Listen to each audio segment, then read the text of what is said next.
had like loads of water in the boat, that just breaks off. And I can put, this is primed, it has water in. I can put it in, this is the first test.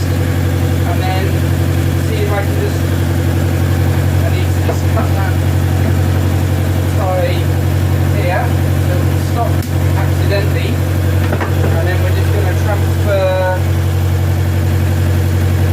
to here. There's the water coming up. And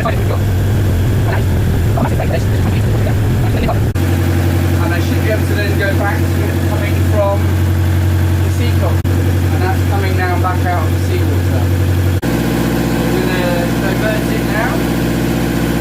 Water's coming out of here. It's going down a bit quicker than before.